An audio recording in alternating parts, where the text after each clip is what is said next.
أعوذ بالله من الشيطان الرجيم. بسم الله الرحمن الرحيم.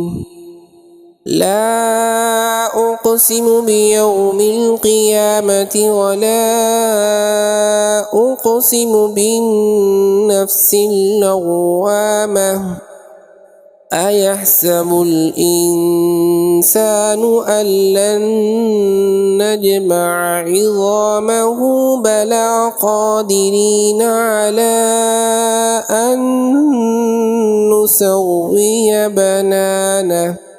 بل يريد الإنسان ليفجر أمامه يسأل أيان يوم القيامة فإذا برق البصر وخسف القمر وجمع الشمس والقمر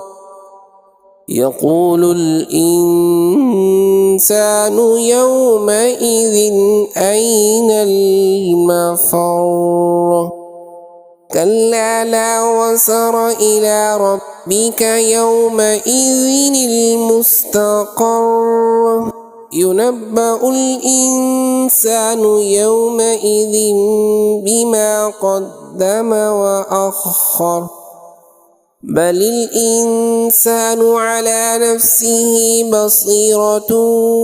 ولو ألقى معاذيره لا تحرك به لسانك لتعجل به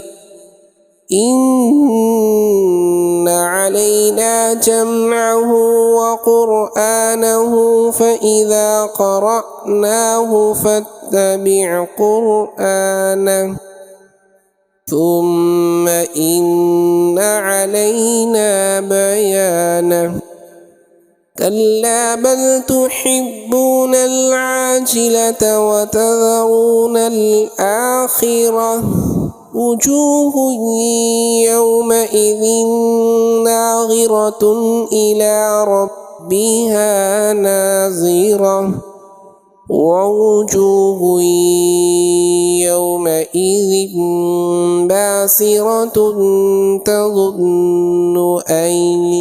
يفعل بها فاقرة كلا إذا بلغت التراقي وقيل من راق وظن أنه الفراق والتفت الساق بالساق إلى ربك يومئذ المساق فلا صدق ولا صلى ولكن كذب وتولى ثم ذهب إلى أهله يتمطى أولى لك فأولى ثم أولى لك فأولى أيحسب الإنسان أن يترك سدى ألم يكن نطفة من مني يمنى ثم كان علقة فخلق فسوى فجعل منه الزوجين الذكر والأنثى أليس ذلك بقادر على أن يحيي الموتى صدق الله العظيم.